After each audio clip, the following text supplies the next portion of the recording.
Okay sir please आउनुहोस् न। तपाईँलाई विवाह कस्तो भयो? तपाईँको विवाहको दिन थोरै थोरै सेकेन्ड भनिदिनुहोस्।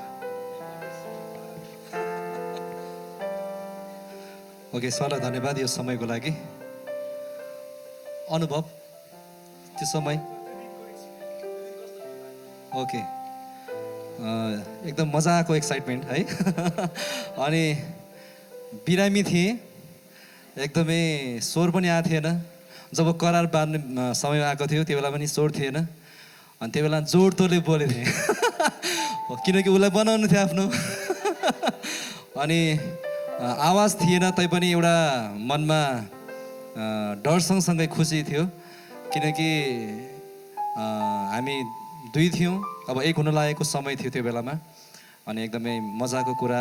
यद्यपि बिमारी थियो, बिरामीले त्यो बेला छेकेन हेर्नुहोस् है।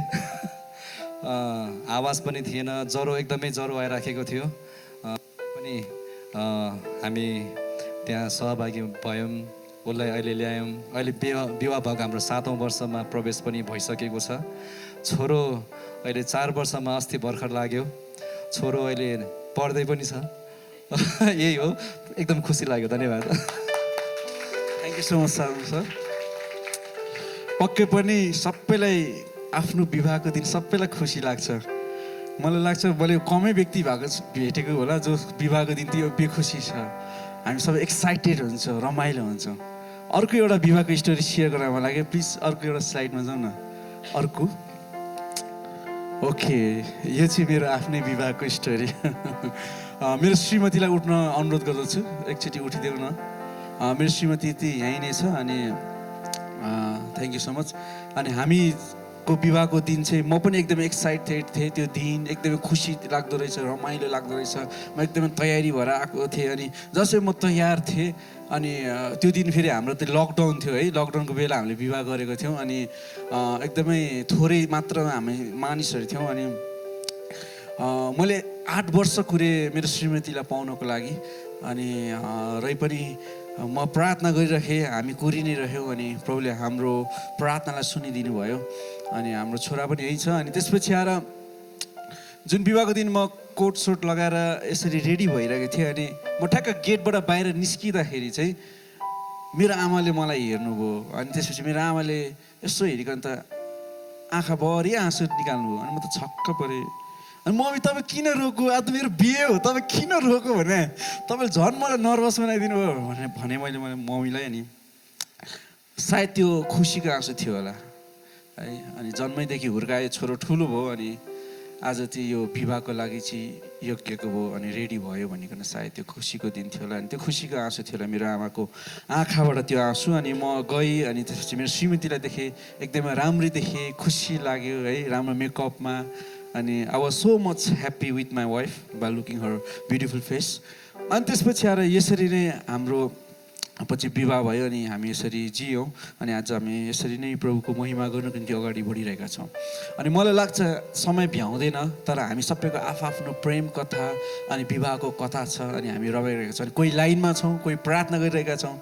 अनि हामी सबैजना उहाँको योजना छ, पक्कै पनि अगाडि बढ्ने नै छौँ। अब बाइबलले चाहिँ यो दुला दुलहीको मैले प्रसङ्ग जति पनि राखेँ, के भन्दछ त बाइबलले साँच्चै यो विषयमा चाहिँ? हामी एकछिन पुरानो करारमा हेरौँ। पुरानो करारमा बाइबलमा दुलहीको विषयमा के भन्दछ त? यदि यशायाको 54 को 5 to 6 तपाईँले पल्टाउनु भयो भने त्यहाँ चाहिँ श्रीमान श्रीमतीको विषयमा हामी पाउँदछौँ। त्यहाँ यसरी लेखिएको छ, किनकि तेरा सृष्टिकर्ता तेरो पति हुनुहुन्छ। हेर्नुहोस्, सृष्टिकर्ता भनेको हाम्रो परमेश्वर हुनुहुन्छ। अनि किनकि तेरो सृष्टिकर्ता तेरो पति हुनुहुन्छ। अनि उहाँको नाउँ सर्वशक्तिमान परमप्रभु हो, इजरायलका परम पवित्र तेरो उद्धारक हुनुहुन्छ। अनि उहाँ सारा पृथ्वीका परमेश्वर कहलाइने हुन्छ। त्यागिएका र आत्मा दुखित भएका तरुण वास्तवमा विवाह भएर पछि त्यागिएको पत्नीलाई चाहिँ तेरा परमप्रभुले तँलाई फेरि बोलाउनुहुन्छ अनि तेरो परमेश्वर भन्नुहुन्छ। द्याट मिन्स द क्रिएटर उहाँ चाहिँ को हुन्छ? हाम्रो दुला हुनुहुन्छ। अनि अब फरक चाहिँ के छ भने पुरानो करारमा जो दुलै छ त्यो दुलै फरक हो भने नयाँ करारको दुलै फेरि अर्को फरक हो। त्यो म भन्छु यतिखेर चाहिँ परमेश्वरले उहाँको इजरायलीहरूलाई चाहिँ रूपमा चाहिँ लिनुभएको थियो, इजरायलीहरूलाई चाहिँ दुलैको रूपमा लिनुभएको थियो, आफ्नो श्रीमतीको रूपमा। अनि उहाँले चाहिँ भन्दै हुन्छ आफ्नो इजरायलीहरूलाई एउटा चाहिँ आफूलाई पतिको रूपमा राखिकन। अर्को पद हेर्नेछौँ हामी, अनि अर्को पदमा पनि हामीले यदि भेट्यो भने चाहिँ यिर्मया 3:14मा, यिर्मया 3:14मा पुरानो करारमा हेऱ्यो भने त्यहाँ के पाउँछ नि, फर्क अविश्वासी प्रजा हो परमप्रभु भन्नुहुन्छ, किनभने म तेरो पति हुँ, म सहरबाट एकजनालाई र वंशबाट 2जनालाई छान्ने छु र तिमीहरूलाई सियोनमा ल्याउने छु भनिकन चाहिँ पुरानो करारमा इजरायलीहरूलाई चाहिँ परमप्रभुले भन्नुहुन्छ, म तिमीहरूको चाहिँ पति हुँ भनिकन। अनि फेरि अर्को पुरानो करारमा हामी हेऱ्यो भने चाहिँ इजकेलको पुस्तक 16:28-32मा हेऱ्यो भने यो पढ्न भ्याइँदैन, तर यो घटनालाई तपाईँले घरमा गएर हेर्नु भने त्यहाँ के पाउनुहुन्छ भने त्यहाँ चाहिँ जति पनि परमप्रभुले चाहिँ इजरायललाई कति साह्रो माया गर्नुहुन्थ्यो, अनि इजरायल बिग्रेका थिए, आउट अफ ट्र्याक भएको थियो। अनि त्यसपछि इजरायलीहरूलाई चाहिँ परमप्रभु दे वर इन एडल्टरी, उनीहरू चाहिँ बेबिचारमा जिरहेका थिए, अनि गलत कुराहरूमा हिँडिरहेका थिए। अनि परमप्रभु चाहिँ भनिरहनु थियो वचनद्वारा कि कराइरहनु भएको थियो, तिमीहरू किन बेबिचारमा फस्छौ, तिमीहरू मेरो दुलै हो, तिमीहरू मेरो पत्नी हो, म तिमीहरूको पति हो, तिमीहरू गलत बाटोमा नहिँड भनिकन चाहिँ परमप्रभुले इजरायलीहरूलाई भरिराख्नु भएको थियो। Now let's go to in Old Testament, हामी नयाँ करारमा जानेछौँ। अर्को पद हेरौँ। ओके, नयाँ करारमा चाहिँ अब हेर्नुहोस्, नयाँ करार र पुरानो करारको अडियन्स फरक थियो। पुरानो करारमा चाहिँ इजरायलीहरूलाई परमप्रभुले पहिलो फोकस थियो भने चाहिँ नयाँ करारमा चाहिँ उहाँको फोकस चाहिँ चर्च एजको व्यक्तिहरू थियो। चर्च एज, जुन एजमा चाहिँ अहिले तपाईँ र हामी जिरहेका छौँ, we are in church age. अनि त्यो चाहिँ हामीलाई भनिएको घटनाको विषयमा हो, बुझ्नुभयो। पुरानो करारमा चाहिँ परमप्रभुले इजरायलीहरू चाहिँ उहाँको दुलै थियो भने नयाँ करारमा चाहिँ अहिलेको हामी चर्च एजमा जिरहेका विश्वासीहरू चाहिँ उहाँको दुलै हो। कसरी यहाँ हेर्न सक्छौँ, हेर्नुहोस् त, एफिसी 5:22-23मा हेर्नु त, पत्नी हो प्रभुको अधीनमा रहे जस्तै आफ्नो पतिको अधीनमा बस, किनकि पति पत्नीको शिर हो, जसरी क्रिस्ट मण्डलीको शिर हुनुहुन्छ, जुन मण्डली उहाँको शरीर हो र उहाँ स्वयं त्यसको मुक्तिदाता हुनुहुन्छ। पत्नीको शिर पति हो भने मण्डलीको शिर को हुनुहुन्छ, क्रिस्ट हुनुहुन्छ। तपाईँ र हामी के हो, मण्डली हो, अनि हाम्रो शिर को हुनुहुन्छ, येशू हुनुहुन्छ। अनि उहाँ चाहिँ हाम्रो हुनेवाला हस्बेन्ड हुनुहुन्छ, बुझ्नुभयो। जसरी पतिको याथि कम्पेरिजन गरेको छ, पतिको शिर पत्नीको शिर चाहिँ पति हुनुहुन्छ भने जस्तै वी आर द चर्च, हामी मण्डली, अनि हाम्रो मण्डलीको शिर चाहिँ को हुनुहुन्छ, परमप्रभु हुनुहुन्छ। Let's go in another verse, अर्को पदमा हामी हेर्नेछौँ। अनि अर्को प्रकाशको 19:7मा हेरौँ त, यहाँ पनि कति मिठोको कुरा छ। हामी र अत्यन्त खुसी हौँ र उहाँलाई महिमा देऊ, किनकि थुमाको विवाहको दिन आएको छ र उहाँकी दुलै स्वयं तयार भएकी छिन्।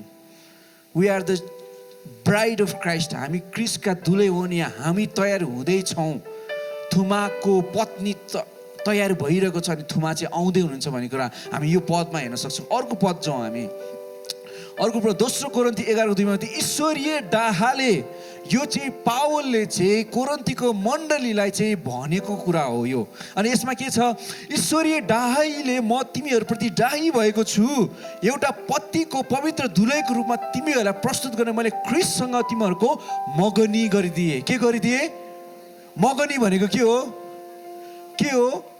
Before marriage what we do, engagement, हामी इङ्गेजमेन्ट मगनी गरिदिएको छु भनेर चाहिँ पावलले चाहिँ घोषणा गर्दछ कोरिन्थीको मण्डलीलाई कि तिमीहरूको मैले मगनी गरिदिएको छु, जो दुला जो चाहिँ यीशु ख्रीष्ट हुनुहुन्छ भनिकन चाहिँ यसरी त्यो पत्रमा हामी पाउँदछौँ। अर्को पदमा हामी अगाडि बढ्नेछौँ। प्रकाशको 21:2मा यसरी हुन्छ, अनि मैले परमेश्वरबाट दुलाको निम्ति दुलै जस्तो गरी सिँगारेर तयार पारिराखेकी अर्थात् पवित्र सहर नयाँ यरुसलेममा स्वर्गबाट तलतिर झरिरहेको देखेँ। नयाँ यरुसलेमबाट यरुशलेम झरिरहेको देख्यो भनेको चाहिँ मण्डलीलाई भनेको, यसलाई यसको अझै यसमा गहिरो रूपमा गयो भने धेरै कुराहरू हामी पाउँछौँ जुनको लागि हामीसँग समय छैन, म त्यसलाई भन्न भ्याउँदिनँ। तर यसको एउटा एज अ होलको रूपमा तपाईँले के बुझ्नुहोस् भने चाहिँ हामीले चाहिँ के बुझ्नु पऱ्यो भने हामी जुन प्रकाशको पुस्तकमा भन्दैछ कि दुलै आउँदैछ भन्ने कुराहरू यरुशलेमबाट, अनि प्रकाशको 21 अनि परमेश्वर दुलाको निम्ति जस्तै गरी सिँगारेर होइन त तयार पारेर पवित्र सहर नयाँ यरुशलेम स्वर्गबाट तलतिर झारिरहेको छ। आफ्टर 10 मिलियन जुन हामी त्यो मिलेनियम किङडमबाट पस्छौँ, त्यसपछि अर्को किङडम आउँछन्, त्यो किङडममा चाहिँ हामी झर्दैछौँ भन्ने कुरा खास भन्न खोजेको हो। अर्को पदमा हामी जानेछौँ। त्यसपछि अर्को प्रकाशको 21:1 मा पनि तब ती 7 अन्तिम विपत्तिले भरिएको 7 कचर हुने 7 स्वर्गदूतहरूमध्ये एकजना र मलाई यसो भने, औ म तिमीलाई थुमाको पत्नी उहाँको दुलै देखाउने छु। That means that we are, हामी चाहिँ पत्नी हौ अनि उहाँले हामीलाई देखाउनुहुन्छ भन्ने कुरा चाहिँ प्रकाशको पुस्तकमा यूहन्नाले यो कुराहरू देख्दछ। अर्को पदमा हामी जानेछौँ। सो हुन्छ, योभन्दा अब यो बेथेल पिरियड भन्नुभन्दा अगाडि म यहाँबाट तपाईँहरूलाई यी पदहरूबाट मैले के तपाईँलाई भन्न खोजेको भने वचनले नै हामीलाई भन्दछ कि हामी चाहिँ उहाँको दुलै हौँ, हामी तयारी भइरहेका छौँ अनि हाम्रो दुला एक दिन आउनुहुन्छ अनि हामीलाई लिएर जानुहुन्छ अनि अनन्त समयसम्म उहाँसँग चाहिँ हामी रहनेछौँ र उहाँको महिमा दिनेछौँ। अनि वचनका धेरै पदहरू मैले तपाईँलाई भने।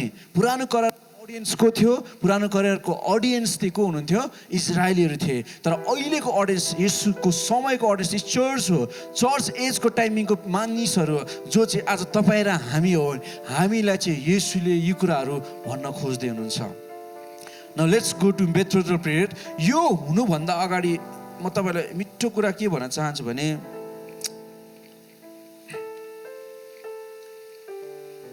एउटा दुलै बन्नको लागि तपाईँ र म सिर्जिएर राम्रो भएर चाहिँ हामी विवाहको लागि जान्छौँ। हामी कोही छौँ बिहेको दिन चाहिँ झुत्रे भएर पुरै कपाल पनि झिङ्रिङ्ग भएर होइन च्यातिएको कपडा लगाएर चाहिँ बिहेमा जाने कोही छौँ त यहाँ? छैन नि। त्यो दिन चाहिँ मैले त सायद सधैँ एकचोटि मुख धुन्थेँ भने मैले त्यो दिन चाहिँ 5 चोटि मुख धोएँ होला। कति हुन्छ ह्यान्डसम बन्नु भन्नको लागि। कपाल मैले 3 चोटि कपाल काट्ने ठाउँमा गएर चाहिँ यसरी मिलाऊ उसरी मिलाऊ भनेर भने। हामी सबैजना यस्तो राम्रोसँग आफूलाई ग्रुम गर्छौँ, तयार गर्छौँ, राम्री कति राम्रो लुगा लाउँछौँ, सिँगारिन्छ गहनाहरूद्वारा। जसरी संसारमा हामी हरेक गहना हरेक राम्रा कुराले आफूले आफूलाई सुसज्जित गरिरहेका हुन्छौँ, त्यसरी नै तपाईँ र मैले आत्मिक रूपमा एउटा साँचो दुलै बन्यो भने चाहिँ राम्रा गहनाले आत्मिक सामर्थ्यले चाहिँ आफूले आफूलाई सिर्जाउनु पर्ने आवश्यक छ। आमेन। तपाईँ कहाँ खोट हुनुहुन्छ? कसैले दाग लागेको मान्छेलाई मन पराउँछ? त्यसको त कस्तो कस्तो रहेछ, के नमिला जहिले पनि 32 गुण नै खोज्छौँ। मान्छे त राम्रो, अलिकति हाइट चाहिँ पुगेन, ओहो ऊ कस्तो राम्रो छ, पछाडि त कपाल कस्तो राम्रो छ, अगाडि त्यो अनुहार कस्तो कस्तो लाग्यो, ओहो मन परेन भन्छौँ, चोइस गर्छौँ। क्रिस्चियनहरूको नै म्यारिजको एउटा वेबसाइट छ, कहिल्यै मिल्दैन, खालि त्यहाँ छनौट मात्रै गरिहाल्छ, घरि त्यो भन घरि त्यो भन। हामी चुजी बनिदिन्छौँ हो। संसारमा विवाह गर्दाखेरि त यति धेरै साह्रो चुजी बन्छौँ भने हाम्रो स्वर्गबाट आउनु हुने दुला हामीप्रति कतिको आशा गर्नुहुन्छ? कल्पना गर्नुहोस् त। कतिको हामीसँग एक्सपेक्ट गर्नुहुन्छ कि प्रभु म चाहिँ असल बनिकन तपाईँको दुला भइकन तपाईँको दुलै भइकन जान सकु भनिकन। मजाको कुरा यो दुलैको घटना भन्ने क्रममा चाहिँ तपाईँहरूलाई म भन्न चाहन्छु, तपाईँलाई थाहा छ छोरी मान्छे जो दुलै हो हाम्रो संस्कृतिमा, I'm talking about our Nepali culture, Nepali कल्चरमा चाहिँ जब दुलै बन्छ नि उसले धेरै कुरा त्याग गर्नुपर्छ। तपाईँलाई थाहा छ कि थाहा छैन? सर्वप्रथम उसले आफ्नो माइती छोडेर कहाँ जानुपर्छ? ससुराली जानुपर्ने हुन्छ हो। उसले आफ्नो पन भनी छोड्नुपर्छ। मेरो माइती, मेरो आफ्नो, मेरो ऊ, मेरो दाई, मेरो बच्चैदेखि हुर्केर आएको माइतीलाई छोडिकन ऊ कहाँ जानुपर्ने हुन्छ? ससुराली गएर अर्कोको घर बसाल्न जानुपर्ने हुन्छ। सी हाउ मच सेक्रिफाइस, कति धेरै सेक्रिफाइस गर्छ। नम्बर 1 एउटा आफ्नोपन त्याग्नुपर्छ। अर्को कुरा भनेको उसले चाहिँ त्याग्नुपर्ने भनेको चाहिँ आफ्नो आइडेन्टिटीलाई त्याग गर्छ। आइडेन्टिटी के हो त? आफ्नो अस्तित्व हो। तपाईँलाई थाहा छ यदि नेवार छोरी मान्छे छ तर ऊ ब्राह्मीण छोरा मान्छेमा गयो भने उसको अब जात के हुन्छ? ब्राह्मीण हुन्छ। ऊ छेत्री छ भने तर ऊ चाहिँ राईमा गयो भने उसको थर के हुन्छ? राई हुन्छ। कसैलाई आफ्नो अस्तित्व मेटाउन मनपर्छ? मनपर्छ तपाईँ र मलाई होइन? तपाईँ र म नेपाली हो, कसैले तपाईँलाई चाइनिज भयो भने तपाईँलाई मनपर्छ? मन पर्दैन नि। म नेपाली हो, मेरो अस्तित्व यो, मेरो मातृभूमि हो भनिकन तपाईँ त्यो कुरामा क्लेम गर्नुहुन्छ नि त। भनेपछि हेर्नुहोस् त, एउटा छोरी मान्छे दुलै बन्नको लागि उसले पहिला आफ्नोपन छोडेको हुन्छ, त्यसपछि अर्को कुरा उसले चाहिँ आफ्नो आइडेन्टिटी, आफ्नो अस्तित्व मेटाएको हुन्छ, अनि अर्को कुरा भनेको उसले आफ्नो इज्जतलाई पनि फाल्नुपर्ने हुन्छ अथवा इज्जत छोड्नुपर्ने हुन्छ। त्यो छोरी मान्छे उसले जिन्दगीभरि कहिले पनि आफूलाई चाहिँ वस्त्रहीन बनाउँदैन, तर ऊ विवाहको दिनमा चाहिँ ऊ श्रीमानको अगाडि वस्त्रहीन बन्दछ। कतिपल्ट यो अक्वार्ड इन्भाइरोमेन्ट छ उसको लागि, इन्सेक्योर इन्भाइरोमेन्ट हुन्छ, but she need to do, त्यो गर्नु आवश्यक छ, अनि ऊ वस्त्रहीन पनि आफ्नो श्रीमानको अगाडि हुँदछ। भनेपछि एउटा दुलै बन्नको लागि उसले आफ्नो के कुरा त्याग गर्यो? आफ्नोपन त्याग गर्यो। त्यसपछि दोस्रो के त्याग गर्यो? दोस्रो कुरा उसले आफ्नो आइडेन्टिटी त्याग गर्यो, अनि उसले आफ्नो तेस्रो कुरा इज्जतलाई त्याग गर्यो। तपाईँ र म जब क्रिस्टको दुलै हुन्छ नि, धेरैचोटि तपाईँ र म त किन चर्चमा गएको भनिकन आफ्नै मान्छेले तपाईँलाई धोका दिन्छ, आफ्नै मान्छेले तपाईँबाट तपाईँ टाढा भाग्नुपर्ने हुन्छ। यदि तपाईँ क्रिस्टलाई पक्रिकन हिँड्ने हो भने चाहिँ, यदि तपाईँ साँच्चो क्रिस्टको दुलै हो भने चाहिँ तपाईँले, मेरो बुवाले मलाई चर्च गर्नु कतिचोटि त्यो पानी पर्दाखेरि लाउने बुट छैन, त्यो बुटको बाहिरको पछाडिको त्यो कति हार्ड हुन्छ, त्यसले टाउकोमा यस्तो डेन्जरसँग हान्नुहुन्थ्यो। तर पनि म रुँदै हुनु, प्रभु म तपाईँलाई छोड्दिनँ, म तपाईँलाई त्याग्दिनँ, म तपाईँलाई पक्रिन्छ, किन तपाईँ सत्य हुनुहुन्छ। अनि कतिवटा आफ्नैले पनि तपाईँलाई चाहिँ त्याग गर्दछ। कतिपल्ट तपाईँले आफ्नो आइडेन्टिटी बिगार्नु पर्ने हुन्छ। तपाईँलाई थाहा छ कतिजना सुसमाचार सुनाउँदाखेरि कालो मोसो दल्यो भन्छ, तपाईँले आफ्नो अस्तित्व बिगार्नु पर्ने हुन्छ। यो त गाई खाने धर्म भन्छ, अथवा विदेशी डलर भन्छ, त विदेशी धर्म भन्छ। तपाईँले आफ्नो अस्तित्वलाई मेटाउनु पर्ने आवश्यक पर्छ कतिपल्ट तपाईँ क्रिस्टसँग दुलै बन्दै गर्ने क्रममा। अनि अर्को कुरा म भन्न चाहन्छु, कतिबेला हामीले आफ्नो इज्जतलाई पनि फाल्नुपर्ने हुन्छ। धेरै कुराहरूमा हामीले आफ्नो सबै कुराहरू त्याग गर्नुपर्ने हुन्छ। तपाईँलाई थाहा छ कतिजना मुस्लिमहरूले तपाईँको हिन्दू र मुस्लिम अनि क्रिस्चियनहरूको जो झगडा पर्दाखेरि इन्डियामा कति क्रिस्चियन छोरी मान्छेहरूको रेप भएको छ। तर पनि पछि नहट्नुहोस्, प्रभु म तपाईँको रियल ब्राइड अफ क्राइस्ट, तपाईँको रियल दुलै हुँ, म सधैँभरि तपाईँको गुराइमा छु, म साँचो तपाईँको छोरी अथवा छोरा भइकन चाहिँ तपाईँको राज्यको निम्ति म आफूलाई तयार गर्छु कि तपाईँ र म त्यो कुरा हामी आफूलाई भन्न सक्छौँ।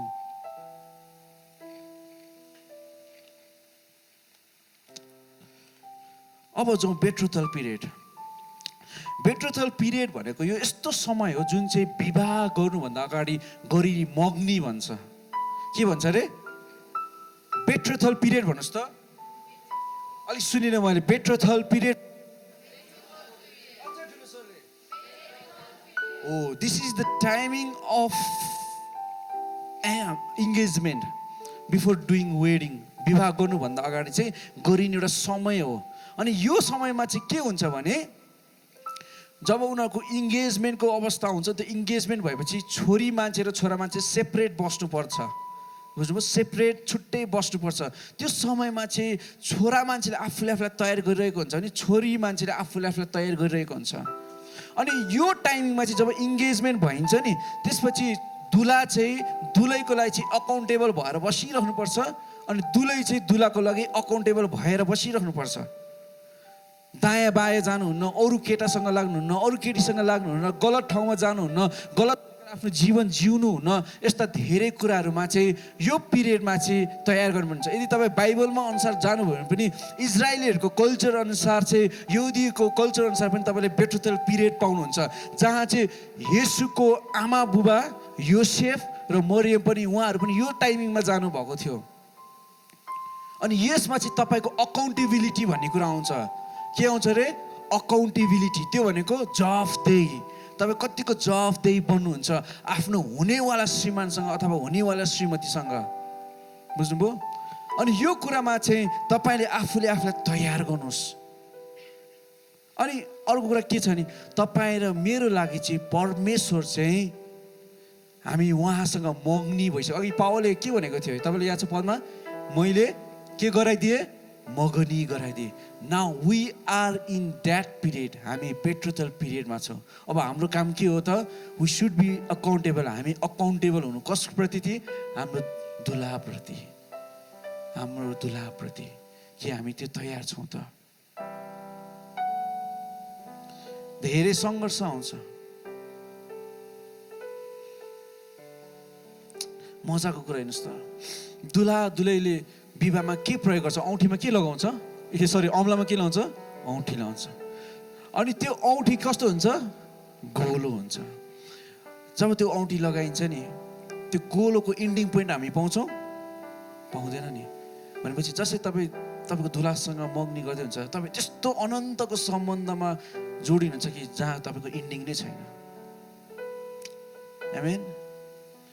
एक्साइटेड हुनु न, खुसी हुनुहोस् न। वाउ प्रभु, म त यस्तो रिलेसनमा जान्छु कि मेरो रिलेसनको इन्डिङ तपाईँसँग कहिले पनि छैन।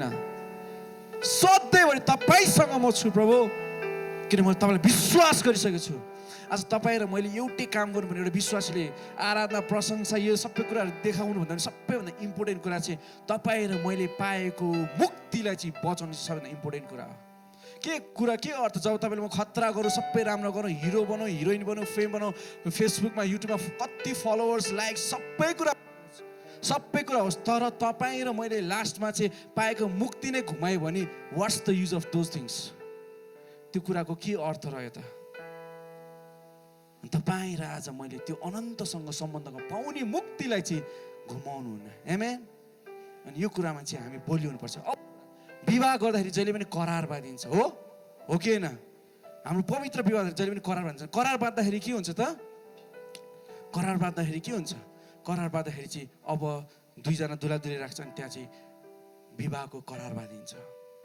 तपाईँ र मलाई हाम्रो दुला करार बाँध्नु भएको छ। के को करार? रगतको करार। जुन रगतद्वारा तपाईँ र म आज पापबाट के भएका छौँ? स्वतन्त्र भएका छौँ। पापबाट हामी विजय प्राप्ति भएका छौँ। तपाईँ रगतको करारमा जिउँदै हुनुहुन्छ भने सँगैको साथीलाई हलाउनुहोस् न, सँगैको साथीलाई भन्नुहोस् तपाईँ रगतको करारमा जिउँदै हुनुहुन्छ भनिकन। हालेलुया। अब हेर्नुहोस् अर्को कुरा, वचनले के भन्छ? श्रीमानले श्रीमतीलाई जहिले पनि के गर्नुपर्छ? प्रेम गर्नुपर्छ। श्रीमतीले श्रीमानलाई के गर्नुपर्छ? आदर गर्नुपर्छ। हो कि होइन? हो। यो कुरा मान्नुहुन्छ? सहमत हुनुहुन्छ? हो। अनि अब सुन्नुहोस् ल, श्रीमानले श्रीमतीलाई प्रेम गर्ने अनि श्रीमतीले श्रीमानलाई आदर गर्ने। के हाम्रो श्रीमान दुला हुन्छ, के उहाँले हामीलाई प्रेम गर्नुभएको छैन होला? छ कि छैन? उहाँले यति शक्तिशाली प्रेम गर्नुभयो कि उहाँले आफ्नो जीवन क्रुसमा बलिदान दिकन चाहिँ आफ्नो जीवनै बलिदान दिकन रगत बगाउनुभयो। यो जस्तो महान प्रेम के होला? उहाँले प्रेम गर्नमा काहीँ आफूलाई चाहिँ सानोभन्दा सानो छुटाउनु भएको छ, टुटाउनु भएको छ? छैन नि, होइन? उहाँ चुक्नु भएको छ? छैन नि। अब हामीले गर्नुपर्ने चाहिँ के हो? आदर हो। उहाँले त प्रेम गरिसक्नु हो, हि फुलफिल हिज रेस्पोन्सिबिलिटी। न वाट्स आवर रेस्पोन्सिबिलिटी? हामीले आदर गर्नुपर्ने। कसरी आदर गर्ने? वचन पढेर, प्रार्थना गरेर, उहाँको प्रेजेन्समा रहेर। हुन्छ, म इन्डिङमा अब लगभग सकुन आँटिसकेको छु।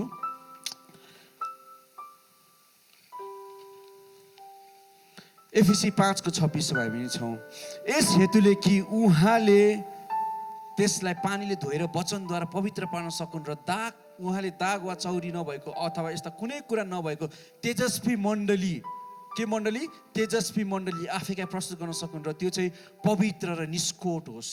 तपाईँ र म के हुन सकौँ? पवित्र र निष्कोट। तेजस्वी मण्डली भनेको के हो? तेजस्वी मण्डली भनेको इङ्ग्लिसमा यसलाई तपाईँले बाइबल हेर्नु भने त्यो ग्लोरियस मण्डली भन्छ। के भन्छ? ग्लोरियस मण्डली, जसले ती महिमा बोकेको एउटा भाँडो हुन्छ। के तपाईँ र म तेजस्वी मण्डली बन्नलाई तयार छौँ त? अब हामी